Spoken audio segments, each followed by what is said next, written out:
Bonsoir à tous, c'est toujours un plaisir pour moi de vous retrouver à travers Tête à Tête, cette même plateforme qui laisse la parole aux divers acteurs du public comme du privé. Ce soir avec nous, Monsieur Daouda Mine, c'est le président de la commission de la carte nationale de presse. Il est également journaliste.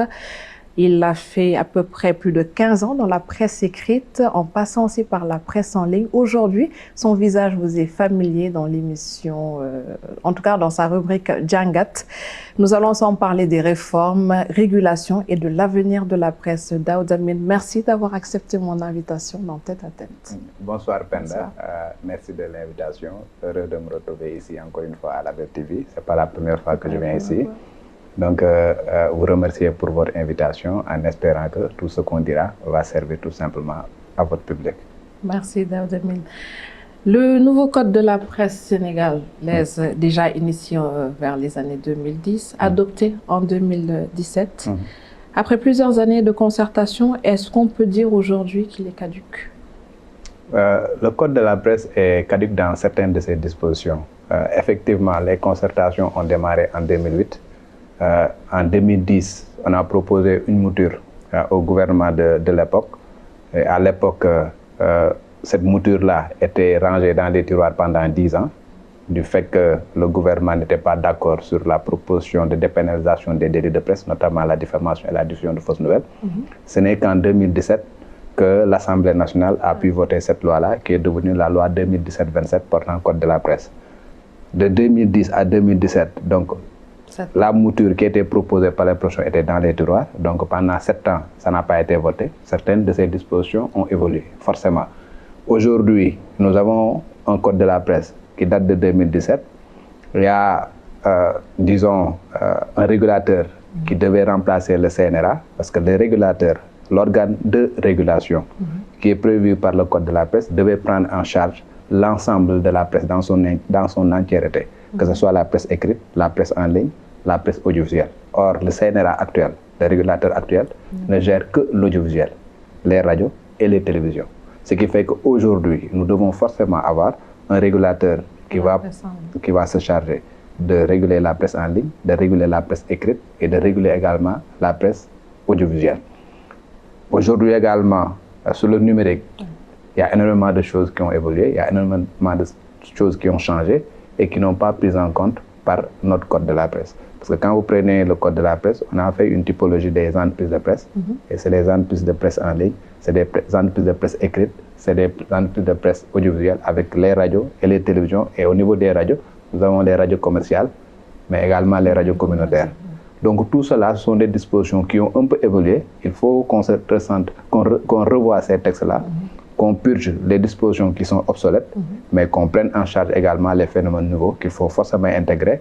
Je veux parler de l'intelligence artificielle, voilà, et en tout cas de l'avancée numérique. Il faut qu'on l'intègre dans notre disposition, dans notre corpus juridique. Ce même code donc était censé encadrer la création en tout cas des médias, fixer les droits et devoirs du journaliste et poser les bases économiques du secteur. Qu'est-ce qui a échoué finalement? Il y a beaucoup de choses qui ont échoué parce que tout simplement, il y a beaucoup de dispositions du code qui n'ont pas été appliquées. Déjà, lorsqu'on votait le code de la presse, les frontières de la presse sénégalaise étaient poreuses. On ne savait pas qui était qui. La définition même du journaliste posait problème parce que le journaliste était défini comme celui qui est sorti d'une école de formation et dont l'activité principale rétribuée consistait en la collecte, le traitement et la diffusion d'informations. Cette disposition-là ne posait pas de problème. Mais il y avait un autre alinéa qui disait que si vous n'êtes pas diplômé d'une école de formation en jugeant reconnue par l'État, si vous entrez dans une rédaction régulière, on vous forme pendant un laps de temps, on vous donne une carte maison. À partir de ce moment-là, vous avez la dignité de journaliste. Il n'y avait pas de validation des acquis de l'expérience, il n'y avait pas une carte nationale de presse. Donc ce sont les organes, les entreprises de presse qui éditaient des cartes et qui donnaient à qui ils voulaient. À partir de ce moment-là, on se retrouvait avec un parterre de personnes. On pouvait voir un animateur qui se transforme le lendemain en journaliste, voilà, un mannequin qui se transforme le lendemain en journaliste. Et du coup, certes, l'information était démocratisée, mais malheureusement, l'information était entre les mains de personnes qui n'étaient pas véritablement des experts, qui ne l'avaient pas appris, qui ne savaient pas les règles basiques du journal, comment collecter, comment vérifier et comment diffuser une information, quels sont les différents genres rédactionnels. Tout cela, ce sont des gens qui ne connaissaient pas. Donc en 2017, nous avons proposé à ce que le journaliste puisse être défini de manière stricte pour au moins encadrer la fonction de journaliste. Et depuis 2017, effectivement, le journaliste au Sénégal est celui qui est sorti d'une école de formation reconnue par l'État. Si vous n'êtes pas sorti d'école de formation, vous devez avoir la licence dans n'importe quelle discipline, intégrer une rédaction, voilà, vous faire former pendant 2 ans, venir au niveau de la commission, vous faire valider votre expérience. Il y a une disposition transitoire, voilà, parce qu'au moment où on votait cette loi-là, il y a des gens qui étaient dans les rédactions et qui ne répondaient pas à ces 2 critères. Ils n'étaient pas sortis d'école de formation, ils n'étaient pas titulaires de licence. Il fallait prendre en charge ces gens-là et qu'on a mis une disposition transitoire à l'article 228 pour que ces gens-là, au bout de 10 ans dans les rédactions, puissent venir au niveau de la commission, se faire valider leur expérience pour pouvoir disposer d'une carte nationale de presse.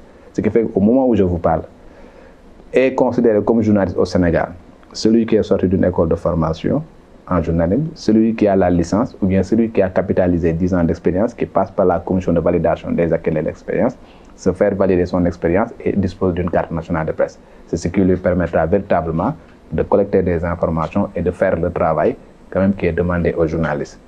Malheureusement, ces dispositions-là ne sont pas appliquées de manière stricte au Sénégal. Ça, c'est la première des choses. La deuxième chose, le Code de la presse avait prévu des décrets d'application. On a voté le Code de la presse en 2017. Il devait y avoir des décrets d'application. Certains décrets d'application ont été pris en 2020-2021 par le président Macky Sall. Donc de 2017 à 2021, il n'y avait pas de décret d'application. Et ces décrets d'application-là, c'était le décret d'application portant avantages et statut des entreprises de presse. Parce qu'on avait des organes de presse. Il fallait que ces organes-là soient des entreprises de presse, au sens juridique du terme. Voilà, qu'ils puissent avoir véritablement une existence juridique, qu'ils puissent avoir un patrimoine, qu'ils puissent recruter des personnes et que ces personnes-là puissent être considérées comme des travailleurs régis par le Code du travail, comme n'importe quelle entreprise. Et ça, ce décret d'application-là est sorti en 2021. Après cela, il y avait un autre décret d'application qui devait mettre en place un fonds d'appui et de développement de la presse. On appelle l'aide à la presse. Voilà, l'aide à la presse a été supprimée parce que l'aide à la presse, c'était juste une enveloppe dérisoire de 700 millions qu'on distribuait. Voilà, à la tête du client, en fait, c'est le ministre qui distribuait. Maintenant, on a mis en place un fonds. Le fonds est censé, une partie du fonds était destinée à l'aide à la presse, effectivement.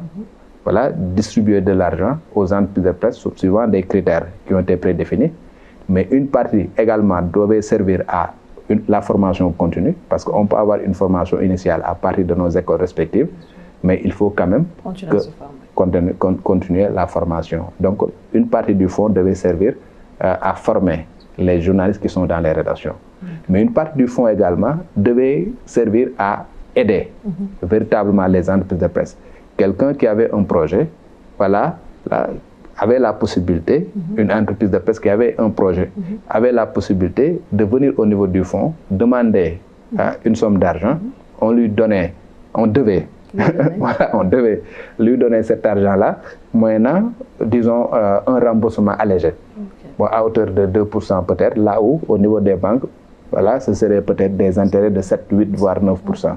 Donc ça devait vraiment aider les entreprises de presse à développer un certain nombre de choses, à véritablement se professionnaliser davantage, mais également être des entreprises rentables, vivables, voilà, et qui pouvaient utiliser des journalistes bien payés et qui étaient formés véritablement à faire le travail qui leur était demandé. Alors, est-ce que les assises nationales des médias ont permis ou ont proposé en tout cas une refonte totale ou seulement un ajustement du code de la presse? Oui, les assises, on est arrivé à la conclusion que le code de la presse, ce n'est pas véritablement un problème, c'est une solution. Nous avons un code, c'est une base. Avant 2017, nous n'avons pas véritablement un code de la presse. Nous avons beaucoup de textes, des textes disparates. Il fallait les regrouper et au moins avoir une base solide. Depuis 2017, nous avons véritablement une base solide, une base juridique qui permet un tout petit peu, voilà, d'encadrer le secteur de la presse, ce qui n'existait pas. Maintenant, nous nous sommes rendus compte qu'il y a des problèmes qu'il faut corriger. Il faut tout simplement réformer le code de la presse changer un certain nombre de dispositions, les remplacer par d'autres, actualiser certaines dispositions, ajouter d'autres dispositions qui n'étaient pas prévues et qui doivent prendre en charge les phénomènes nouveaux comme l'intelligence artificielle et consorts. Ça a été fait actuellement, on a un nouveau... Non, c'est une proposition. Parce que je pense qu'au sortir de ces assises-là, bon, un comité devrait être mis en place pour travailler sur le code de la presse, voir ce qu'il faut changer, voir ce qu'il faut ajouter et voir ce qu'il faut purger. À partir de ce moment-là, on pourra véritablement avoir un nouveau code, un code réformé en tout cas. Ce seront toujours les mêmes acteurs Bon, parce que ces travaux-là, je pense que c'est le ministère de la Communication qui devra s'en charger. Voilà, qui mettra en place peut-être un comité. Voilà, c'est lui-même qui va se charger peut-être de pister, disons de coopter, voilà, de coopter un certain nombre de personnes. Naturellement, il y a les acteurs de la presse qui vont y participer, mais d'autres personnes ressources, notamment des magistrats, des personnalités de la société civile, des professeurs de droit des médias, toutes ces personnes-là devront tout simplement voilà, participer à ces travaux-là, comme cela a été le cas lorsqu'on mettait en place le code de la presse. D'accord. Donc toujours pour les assises nationales, les conclusions avaient été tirées, elles devaient même être à disposition aujourd'hui du chef de l'État, après le ministre. Qu'en est-il de ces conclusions? En fait c'est ça un tout petit peu le problème que les acteurs de la presse ont. Parce qu'aujourd'hui, le ministre a appelé à des concertations, on a fait des concertations pendant 3 jours. Or, avant ces concertations-là, les acteurs des médias avaient organisé des assises de la presse. Il y avait 6 commissions. Moi-même, j'ai participé à ces travaux-là. J'étais à la commission numéro 1, réforme, régulation et autorégulation. Et effectivement, là-bas, on avait proposé des réformes sur la régulation, notamment le CNRA qui devait évoluer en un organe qui aura la possibilité, la compétence de gérer, voilà, de gérer la presse écrite, la presse en ligne et la presse audiovisuelle. L'autorégulation également, avec le CORED, doit évoluer parce que le CORED agit sur les acteurs pour voir si véritablement les journalistes font leur travail en respectant l'éthique et la déontologie. Et le CORED doit être un organe, en tout cas fort, qui aura la possibilité d'agir sur les acteurs, faire en sorte que l'activité journalistique soit véritablement une activité au service de la population sénégalaise, au service de la démocratie. Parce qu'on ne peut pas manipuler l'information et faire de n'importe quoi. Dans un état de droit, ça ne doit pas se faire. S'il y a des dérives, il doit y avoir un organe assez fort, voilà, qui se chargera véritablement de taper sur la table et de veiller à ce que les fondamentaux soient respectés. Et ça, c'est le CORED qui doit s'en charger.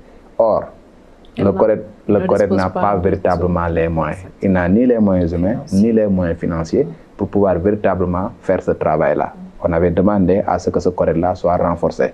Donc, si on renforce le CORED, si on renforce l'organe de régulation qui agit sur les entreprises de presse, voilà, si on réforme le code de la presse dans certaines de ces dispositions-là, je pense qu'on se retrouvera au moins avec un cadre juridique assez propice qui permettra d'avoir une presse assignée, mais également qui permettra de faire le travail journalistique comme cela se doit. En 2025, est-ce qu'on peut encore parler d'un domaine de journalisme au sens noble du métier, du terme, quand on sait qu'une grande partie de ces contenus sont sans éthique, sans déontologie peut-être, ni formation? C'est le problème fondamental que nous avons. Aujourd'hui, comme je l'ai dit, lorsqu'on mettait en place le code de la presse, c'était pour faire en sorte que les frontières de la presse qui étaient poreuses, qu'on puisse au moins voilà, boucher les trous. C'était ça l'objectif principal.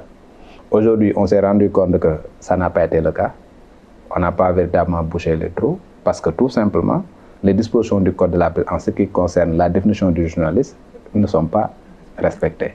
La commission de la carte nationale de presse que j'ai l'honneur de diriger, qui doit délivrer la carte nationale de presse, il y a énormément, même des professionnels, voilà, qui doivent venir pour disposer de la carte nationale de presse qui n'en disposent pas. À côté, nous avons d'autres personnes qui ne sont pas des journalistes, qui ne sont pas formés, qui sont invités régulièrement dans des plateaux, qui sont considérés comme des chroniqueurs, voilà, qui sont sans foi ni loi, qui ne connaissent même pas les règles basiques du journal.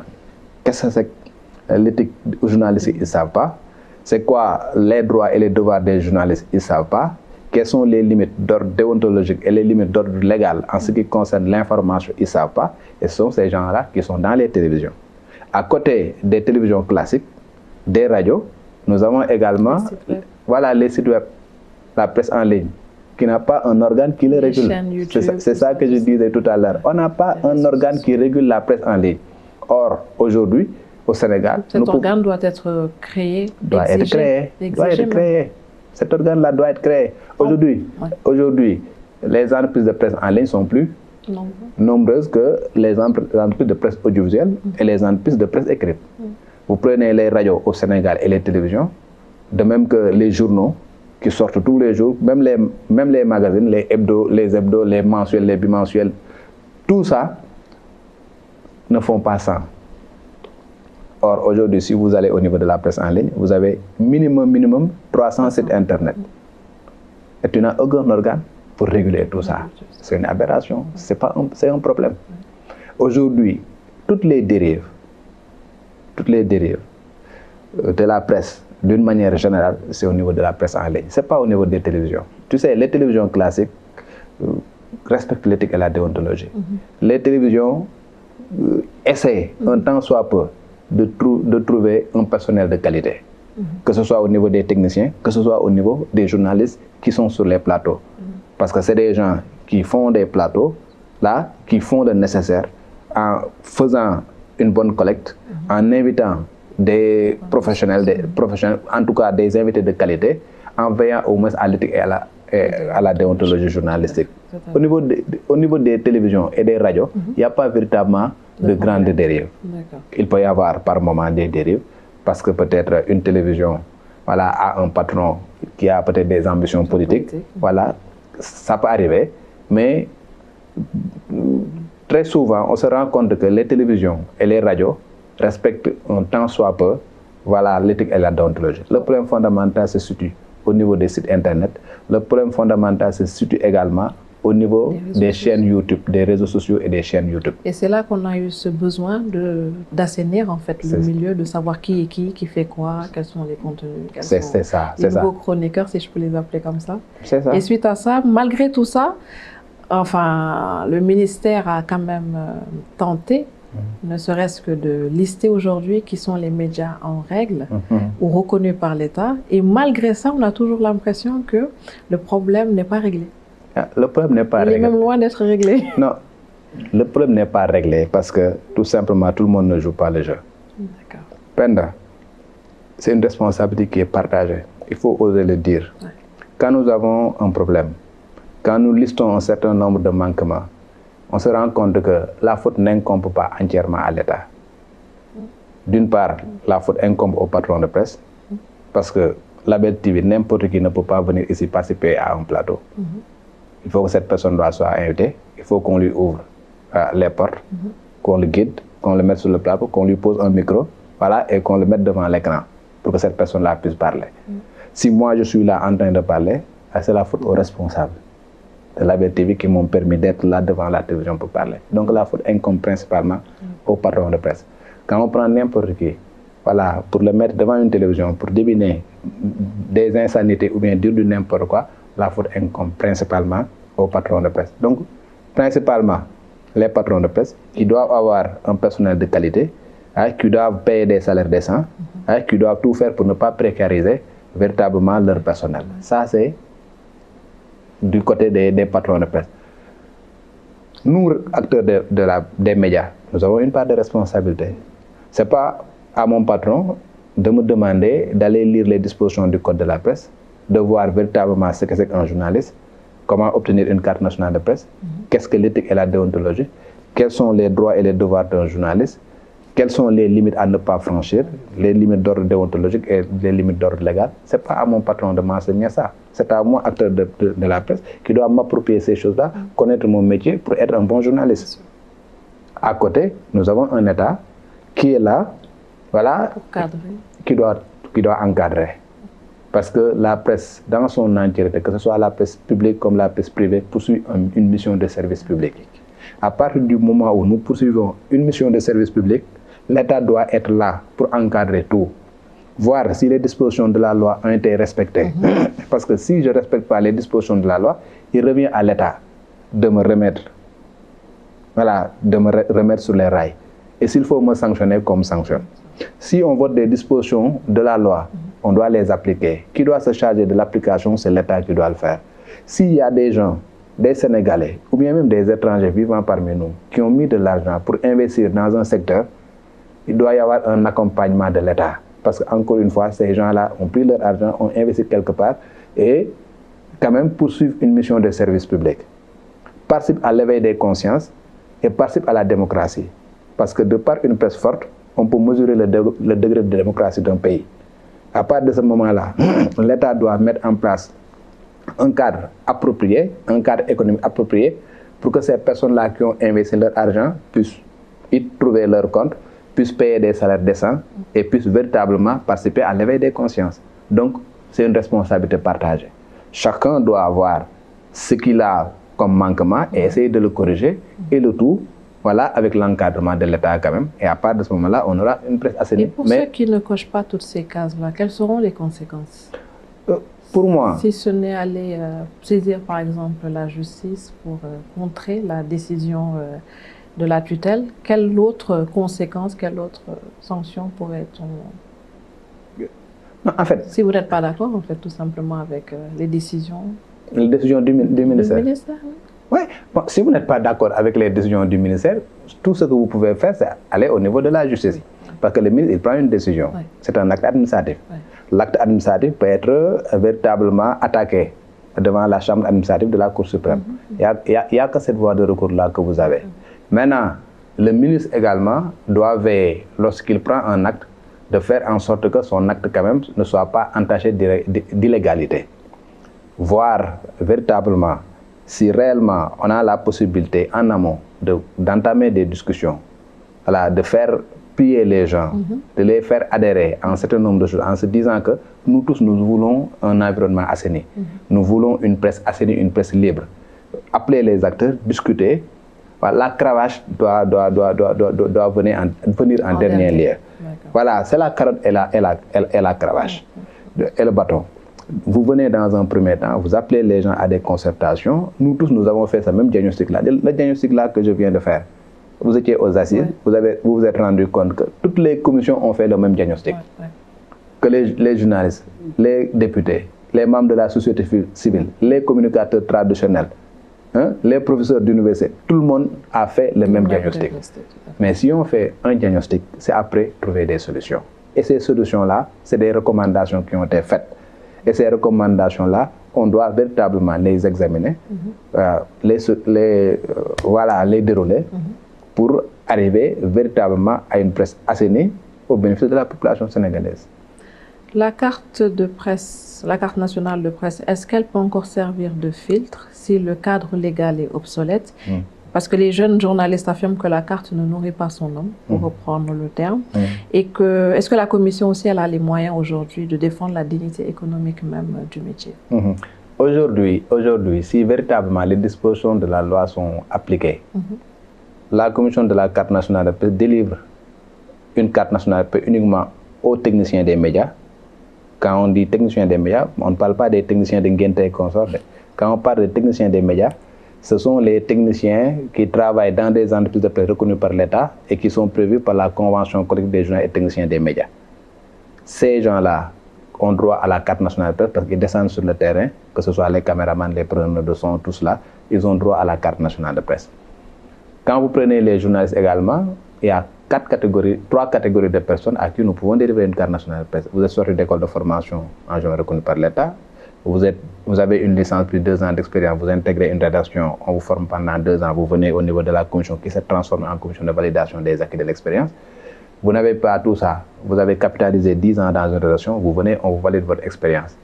Et à partir de ce moment, on vous délivre une carte nationale de presse. Et le code de la presse dit que seuls les titulaires d'une carte nationale de presse peuvent se prévaloir de la qualité de journaliste et technicien des médias. Ce n'est que les personnes détentrices de carte nationale de presse qui ont la possibilité d'aller sur le terrain, de collecter des informations destinées au public. Même pour accéder à certains lieux, que ce soit le palais présidentiel, l'Assemblée nationale, le building administratif, et même couvrir une manifestation de rue. Pour qu'on vous identifie comme journaliste, il faut impérativement détenir une carte nationale de presse. Ça, c'est la loi qu'il dit. Si ces dispositions-là étaient appliquées, vous allez voir que ça allait participer à l'assainissement de la presse. Parce que n'importe qui ne pourra jamais se retrouver sur le terrain devant un policier, devant un gendarme, pour se prévaloir de la carte de journaliste sans détenir véritablement une carte nationale de presse. Donc pour moi, c'est une disposition qu'il faut respecter et c'est une recommandation des assises des médias organisées par les professionnels des médias et c'est également une recommandation des journées de concertation avec le ministère de la Communication. Au titre de me répéter encore une fois, David, est-ce qu'on peut espérer un nouveau code des médias moderne qui va inclure l'aspect numérique, les droits sociaux, l'entrepreneuriat et la régulation? On l'espère. On l'espère. En tout cas, ça fait partie des recommandations. C'est des recommandations fortes. On a une mouture, un code de la presse. Il y a certaines dispositions qui peuvent subsister.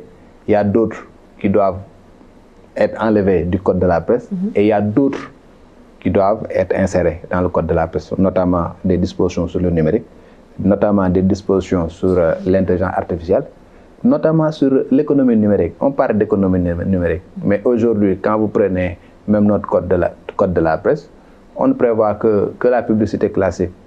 La publicité classique. Alors qu'il y a d'autres formes. Il y a d'autres formes, voilà. Il y a d'autres formes de financement à des médias qui peuvent véritablement permettre aux entreprises de presse de souffler et d'avoir des sources nouvelles, des ressources nouvelles. Et ça, je pense que ça pourra véritablement servir. Parce que si on multiplie les différentes sources de revenus, je pense que ça sera une manne financière qui permettra à la presse de souffler. Aujourd'hui, au moment où je vous parle, les radios et les télévisions souffrent parce qu'il n'y a plus de conventions, il n'y a plus de publicité classique. Et du coup, ils n'ont plus de revenus. Pendant ce temps, ceux qui tirent leur épingle du jeu actuellement, c'est des sites internet. Pourquoi? Parce qu'ils ont d'autres sources de revenus. Ils ont des revenus AdSense, ils ont des revenus YouTube. Ils tirent leur épingle et ils ont des services commerciaux qui ont la possibilité d'aller chercher de la publicité. Donc ils ont 3 sources de revenus. À partir de ce moment-là, même si l'État ferme, ils ont d'autres canaux pour véritablement chercher de l'argent et pour pouvoir véritablement faire face aux dépenses. Ce qui fait que ce même modèle économique-là, le modèle économique des entreprises de presse doit être repensé et l'économie numérique doit être tout simplement intégrée au cœur pour tout le monde, que ce soit les radios, les télévisions, la presse écrite, pour permettre à la presse véritablement d'avoir une manne financière assez conséquente, lui permettant de faire face à ses charges. D'accord. Alors, êtes-vous favorable, je suppose que oui, pour une autorité unique de régulation qui va inclure non seulement le CORED, la CNRA et votre commission de carte nationale de presse sénégalaise? Bon, je suis pas favorable. Ah bon? Loupé. Je ne suis pas favorable parce que les 3 entités n'ont pas la même mission et ne doivent même pas avoir la même mission. Je pense que ça doit être 3 entités différentes qui participent de l'assainissement de la presse. La commission de la carte nationale de presse n'est pas le gendarme de la presse, ne doit délivrer qu'une carte nationale de presse, que la carte nationale suivant un certain nombre de critères. Le CORED doit gérer les acteurs, c'est l'autorégulation, les acteurs. Moi, journaliste, je fais un manquement à mes obligations éthiques et déontologiques. Voilà, le CORED, de par les textes, a le pouvoir de s'autosaisir, qui peut me traduire devant son tribunal des pairs, qui peut me sanctionner avec un blâme, avec une suspension provisoire ou bien une suspension définitive. Et la loi sur le code de la presse, le code de la presse du moins, dit que si le CORED suspend un journaliste pour 3 mois, ou bien définitivement, nous, commission, nous avons l'obligation de respecter cette décision-là. Maintenant, le CNRA agit sur les entreprises de presse. Donc, vous allez voir que le CNRA, l'organe qui doit être mis en place, doit agir sur les entreprises de presse. Donc, son interlocuteur, ce sera les entrepreneurs de presse, les entreprises de presse qui ne sont pas forcément des journalistes. Qui ne sont pas forcément des journalistes. Vous avez des directeurs de télévision ici au Sénégal, voilà, qui ne sont pas des journalistes. Le CORED ne peut rien contre ces personnes-là. Parce que le CORED, encore une fois, c'est un organe d'autorégulation. C'est les acteurs de la presse qui régulent, les journalistes et les techniciens des médias. Donc, ces 3 entités-là doivent être complémentaires. Et au-dessus de ces 3 entités, on peut mettre quelque chose? Mais c'est l'État. Ok, juste l'État? Oui, au-dessus, la régulation appartient à l'État. En fait, l'État s'est délaissé de ses prérogatives au profit du CNRA. Donc, le CNRA a une prérogative étatique. Maintenant, si véritablement ces organes-là ne fonctionnent pas normalement et que les gens se mettent à faire de n'importe quoi, il reviendra à l'État de prendre ses prérogatives régaliennes et à partir de ce moment-là, de taper sur la table et de sanctionner s'il le faut. D'accord. Voilà. Alors, pour conclure sur le métier de demain, quelles sont selon vous les 3 priorités absolues là, pour sauver notre métier? Les 3 priorités absolues. Oui. Et est-ce que l'État aussi joue totalement son rôle ou est-ce qu'il continue d'entretenir la dépendance des médias? En fait, l'argent est le nerf de la guerre. Ouais. Aujourd'hui, l'État a l'obligation d'aider les entreprises de presse. D'aider les entreprises de presse. Et quand je dis d'aider les entreprises de presse, c'est les aider véritablement avec une enveloppe financière assez conséquente. On parlait d'aide à la presse. L'aide à la presse, c'était 700 millions. Vous avez 700 millions à distribuer à 150 médias. Les gens se retrouvent avec des miettes. Les gens se retrouvent avec 500 000, 700 000 francs, 800 000 francs. Ça sert à quoi pour une entreprise de presse? Rien du tout. Ça a évolué. De 700 millions, c'est arrivé à 1 milliard 400 millions, après à 1 milliard 900 millions actuellement. 1 milliard 900 millions, vous distribuez l'aide à la presse. En tout cas, la dernière distribution de l'aide à la presse, c'était en 2023. Le média qui avait l'enveloppe la plus grosse n'avait que 50 millions. 50 millions pour une entreprise de presse, c'est absolument rien. Vous allez donner 50 millions à quelqu'un qui a une masse salariale de 100 millions. Voilà. Donc, ça paiera que ses factures. Mais ça ne paye même pas ses factures en fait. Donc ce n'est pas véritablement cela. Donc pour moi, c'est à côté de peut-être l'aide à la presse qui doit être véritablement augmentée de manière très sensible, parce qu'on peut prélever des, comment dirais-je, on peut prélever des taxes. Hein. Il y a des taxes, il y a la Sonatel, il y a énormément de structures qui utilisent la production des journalistes. On peut prélever des taxes là-bas et mettre en place un fonds qui sera véritablement un fonds extraordinaire, une grosse enveloppe en tout cas. Voilà, au niveau du fonds d'aide et de développement de la presse. Mais à côté de cela, il faut véritablement mettre en place des mesures incitatives, mais également mettre en place une fiscalité allégée. Aujourd'hui, on demande aux entreprises de presse de payer leurs impôts. Oui. On leur demande de payer des impôts. À côté, l'État leur doit de l'argent. À côté, l'État doit mettre en place véritablement, disons, un environnement qui leur permette véritablement de faire correctement leur travail. Donc c'est un ensemble. Faire en sorte que l'environnement économique voilà, soit véritablement un environnement propice à ce que les entreprises de presse puissent faire leur travail. Signer des conventions avec ces entreprises de presse-là qui font une mission de service public. Et il faut quand même que l'État les aide voilà, à signer des conventions avec ces gens-là. Et en contrepartie, ces entreprises de presse-là vont mettre en place des programmes qui seront au service des populations sénégalaises. On a la possibilité de concocter des programmes éducatifs, des programmes pour les enfants, des programmes pour les paysans, un certain nombre de programmes voilà, qui n'ont absolument rien à voir avec le sensationnel, avec véritablement le buzz, avec l'information qui est une denrée périssable. Parce qu'en dehors de l'information qu'on donne, nous devons éveiller également les consciences. Et pour éveiller les consciences, la production, vous savez ce que je dis, voilà, la production, quand même, ça coûte de l'argent. Et pour cela, il va falloir que l'État quand même puisse aider les télévisions qui veulent le faire. Voilà, il y a un autre fonds justement pour l'achat de matériel pour les médias qui sera normalement aussi octroyé. Oui, bon, à côté de l'aide de la presse. Voilà, à côté de l'aide à la presse, je pense qu'il y a le ministère, c'est le ministre Aliou Sall qui l'a annoncé. Exactement. Bon, il y aura un autre fonds qui va aider au moins l'audiovisuel pour pouvoir véritablement acquérir du matériel, mais également faire de la production. Je pense à côté de l'aide à la presse, on aura peut-être une enveloppe de 2 milliards qui servira à ça. Et du coup, on va se retrouver avec une enveloppe de 3 milliards 900 millions. Et c'est déjà quelque chose quand même qu'il faut saluer, mais ce n'est pas suffisant. Voilà, c'est quelque chose quand même qu'il faut saluer, mais il faut aussi mettre en place un environnement voilà, qui est assez propice pour que les entreprises puissent avoir un modèle économique qui leur permettra véritablement de tirer leur épingle du jeu. Un journaliste sans protection sociale, sans contrat et sans sécurité juridique, est-ce qu'on peut encore le considérer comme un journaliste? Bon, il peut être journaliste de formation, Mais dans le cadre de ces activités, c'est quelqu'un qui est précarisé. Et quand un journaliste est précarisé, il ne deviendra pas véritablement un bon journaliste. Il peut être journaliste, mais il peut ne pas être un bon journaliste, dans la mesure où il aura des problèmes existentiels. Et quand on a des problèmes existentiels, lorsqu'il s'agira de descendre sur le terrain pour faire une collecte d'informations, nous serons à la merci des gens. Et à partir du moment où on est à la merci des gens, voilà, l'information même peut être biaisée. Parce que la manière de collecter l'information, la manière, les personnes avec qui nous interagissons, voilà, tout cela participe véritablement d'une bonne information. Est-ce que le journaliste qui est précarisé va respecter l'éthique et la déontologie lorsqu'il s'agira de faire son travail? Bon, j'en sais pas grand-chose. Je sais qu'aujourd'hui, on a le phénomène des perdièmes parce que tout simplement, c'est des journalistes qui ne sont pas bien payés.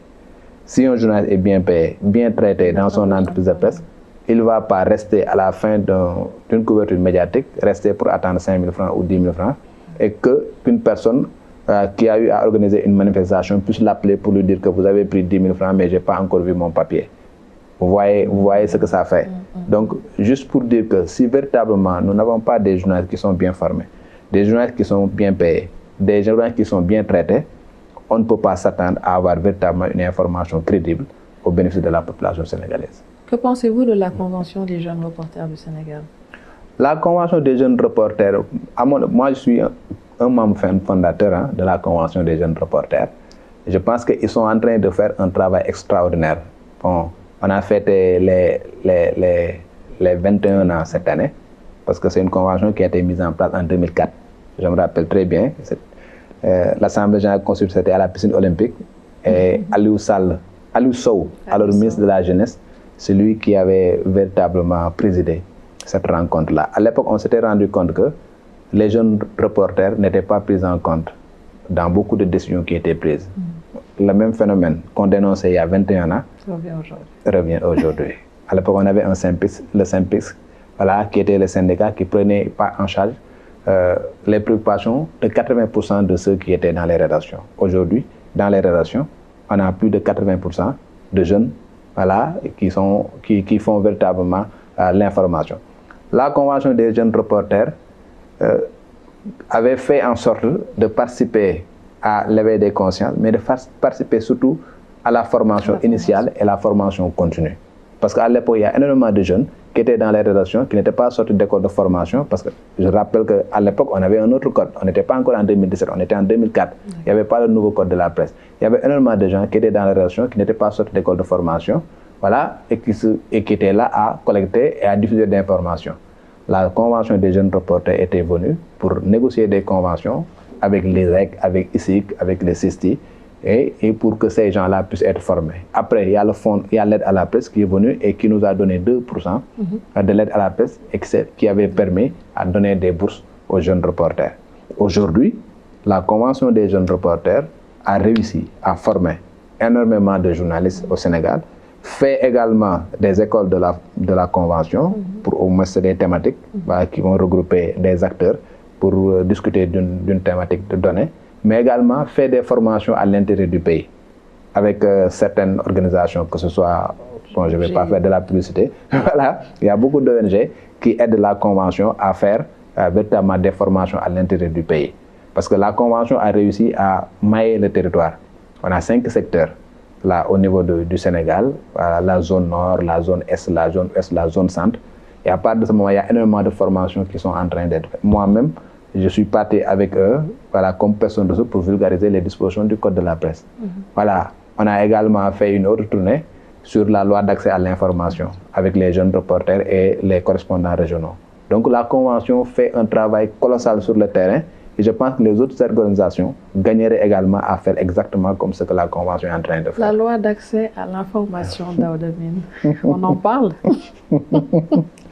En fait, sera-t-elle adoptée?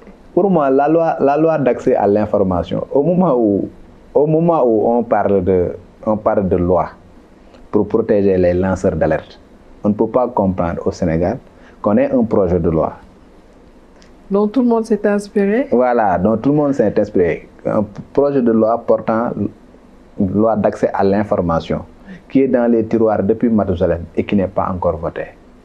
que dit cette loi-là? Nous, journalistes, les populations d'une manière générale ont droit à avoir l'information publique. Ils ont ce droit-là parce que la liberté de presse, la liberté d'opinion, ce sont des dispositions constitutionnelles. Ouais. Ce sont des droits constitutionnels. À partir de ce moment-là, les populations ont droit à avoir accès à l'information publique. Et pour cela, il nous faut une loi qui impose les assujettis, les ministres, les directeurs de société, les maires et consorts à donner cette information-là aux populations sénégalaises qu'ils demandent. Et puisque nous, notre travail, c'est d'aller à la pêche de l'information, nous serons les premiers bénéficiaires, nous journalistes, de cette loi d'accès à l'information. Mais depuis que ce projet de loi est dans les tiroirs, depuis que les gens en discutent jusqu'à présent, il y a le gouvernement d'Abdoulaye Wade est passé, le gouvernement de Macky Sall est passé, le gouvernement de Bassirou Diomaye Faye actuellement là, on n'a pas encore une loi d'accès à l'information, alors que d'autres pays de la sous-région, moins développés sur le plan démocratique, l'ont fait voter. Et ce qui fait que nous espérons que dans un avenir très proche, au Sénégal, on va voter quand même une loi d'accès à l'information, avant même de voter une loi pour protéger les lanceurs d'alerte. En parlant de formation, on a vu de plus en plus avec la désinformation, les fake news, malinformation, etc. Les journalistes se forment davantage dessus. Je pense encore à la Convention des jeunes reporters du Sénégal. Mais également le desk fact-checking qui devrait aujourd'hui être exigé dans toutes les rédactions de la place. C'est une excellente chose. C'est une excellente chose. Vous allez voir que même les professionnels des médias sont en train même de contourner la loi. Bon, je ne dirais pas contourner la loi. Ça veut dire que même les manquements qu'on a décelés au niveau de la loi, parce qu'aujourd'hui, même dans les écoles de formation, les gens rédactionnels, on va te parler de chroniques, de commentaires, voilà, d'analyse, de compte rendu, d'interviews et consorts. Vous n'allez pas voir le fact-checking. Donc ce sont les médias qui se sont rendus compte qu'à un moment donné, il y avait véritablement de la désinformation et qu'il fallait au moins aller à la vérification des informations qui sont sur la place publique. Une autorité qui se lève pour dire que bon, nous venons d'inaugurer la corniche la plus belle du monde. On s'assurer que la corniche est la plus belle. Voilà. Et toi, journaliste, dois vérifier les dires de ce journaliste pour voir, de cette autorité-là, pour voir effectivement ce qu'il dit, ça correspond à la vérité. Parce que, encore une fois, les populations ont droit à une information exacte. Et à partir du moment où ces populations ont droit à une information exacte, nous devons leur certifier cette information-là, voilà, qu'ils reçoivent. Donc, si il y a des chiffres qu'on donne, s'il y a des fake news en ce qui compte, surtout sur le domaine sanitaire, on dit que par exemple telle chose, voilà, peut engendrer une grossesse, par exemple. Voilà, si vous prenez ça, vous avez le Covid. Si vous prenez ça, vous avez le palu. Il y a énormément d'informations comme ça sur la place publique. Il revient aux journalistes maintenant d'aller véritablement chercher la bonne information et de leur dire que vous avez entendu telle information, vous avez vu telle image, mais ça ne correspond pas à la vérité. La vérité, elle est là. C'est ça le fact-checking. Et de plus en plus, comme tu l'as si bien dit, je pense que dans tous les organes de presse, il doit y avoir des desks de fact-checking qui se chargeront exclusivement à vérifier les informations, à certifier les informations qui seront diffusées sur la place publique. Donc, à l'issue de toutes ces années de concertation, de journées de concertation, encore la semaine passée, du secteur de la communication, quel est votre appel aux autorités? En fait, mon appel, c'est que les autorités, ils ont l'obligation quand même d'apaiser les tensions. Parce qu'on a comme l'impression qu'ici au Sénégal, les acteurs de la presse et les autorités ne parlent pas le même langage. C'est l'impression que nous avons. Alors que nous avons le même objectif. Les acteurs de la presse poursuivent une mission de service public.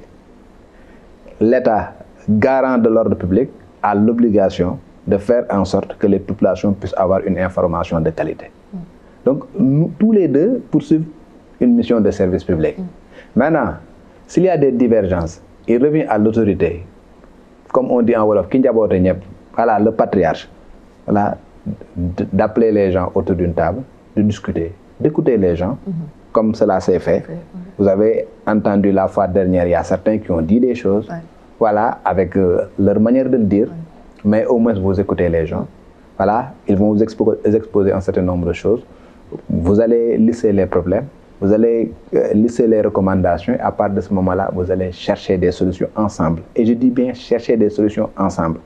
Comme je l'ai dit tout à l'heure, la responsabilité n'incombe pas uniquement à l'État. Et quand on est dans le cadre d'une concertation, il faut quand même que chacun puisse jouer son rôle. Si l'État a des manquements, on le nomme, mais si nous aussi, acteurs de la presse, nous avons des manquements, qu'on ose quand même dire que nous avons tel ou autre manquement, et désormais, nous allons essayer de solutionner ces choses-là. Ce n'est qu'à partir de ce moment-là que nous pourrons véritablement avoir une presse assainée. Que les acteurs de la presse puissent jouer leur rôle, que les patrons de presse puissent jouer leur partition, mais que l'État également puisse véritablement agir en bon père de famille, voilà, au bénéfice de la population sénégalaise. Ça, c'est l'appel que je lance. Une dernière question, Daouda Mine. Il faut que je touche un petit peu la politique et la géopolitique. C'est la toute dernière, promis. Alors, la visite du Premier ministre Ousmane Sonko en Chine, où la vision 2050 a été quelque peu déclinée. Quel regard avez-vous de ça? Moi, en tant que Sénégalais, j'applaudis des deux mains. J'applaudis des deux mains dans la mesure où un État n'a pas d'amis. Un État n'a que des intérêts. Et dès l'instant où vous posez des actes en tant que gouvernant, au bénéfice de ta population, moi je dis que vous êtes en train véritablement de faire le travail pour lequel vous êtes élu. Ici au Sénégal, nous avons des partenaires classiques. Ici au Sénégal, nous avons la France, là, qui avait mis en place l'AFD, l'Agence française de développement, voilà, qui a eu à financer énormément de choses. Nous avons les États-Unis, voilà, avec le Millennium Challenge Acquaint. Nous avons eu l'Allemagne avec la GTZ qui est devenue la GIZ. Ça, c'est les partenaires classiques. Quand le président Abdoulaye Wade est venu déjà, il a essayé un tout petit peu d'étendre ses tentacules. Et à partir de ce moment-là, il est allé au niveau de l'Asie, surtout au niveau du monde arabe, avec Dubaï. Voilà, voilà, et les Dubaïs sont arrivés ici. Et le terminal à conteneurs du port autonome de Dakar, c'est les Dubaïs qui ont chassé les Français, c'est les Dubaïs qui ont chassé Bolloré du port avec le terminal à conteneurs. Aujourd'hui, jusqu'au moment où je vous parle, il y a Dubaï qui gère le terminal à conteneurs. Avec Macky Sall est venu, il a essayé un tout petit peu avec la Turquie et avec la Chine. Aujourd'hui, les nouveaux gouvernants sont allés confirmer la voie tracée par le président Macky Sall, mais en allant plus loin, en essayant d'aller plus loin. Parce que le président Xi Jinping a lancé une initiative, One Road, One Belt, la route de la soie. Et c'est une manne financière, c'est des coopérations. Voilà, et cette coopération-là, l'Afrique doit en bénéficier et le Sénégal ne doit pas rester, et voilà, être en reste. À partir de ce moment-là, si le Premier ministre se rend là-bas avec une partie de ses ministres, avec des opérateurs économiques, avec des directeurs de société, pour aller négocier des contrats, signer des conventions, voilà, moi j'appuie des deux mains. L'essentiel est que ça soit des conventions, un partenariat gagnant, win-win, gagnant-gagnant. Voilà, les Chinois, ils vont chercher leur épingle du jeu, mais nous aussi, nous devons tirer notre épingle du jeu. Faire en sorte que ce partenariat-là soit un partenariat gagnant. À partir de ce moment-là, c'est la population sénégalaise qui va gagner, quoi. Il n'est pas dit que voilà, nous avons des partenaires classiques, nous allons faire focus à ces partenaires classiques-là. Maintenant, l'idée, ce n'est pas d'avoir de nouveaux partenaires et de laisser les partenaires classiques. C'est de consolider. C'est de consolider. On consolide l'existant et on étend nos tentacules. Parce que comme disent les Wolofs, amna tojna, du tax nga bari na. Maintenant, dans la géopolitique mondiale, africaine et mondiale, le regard encore une fois. Trump par-ci. Bon. La petite guerre, je l'ai appelée avant-hier, hier.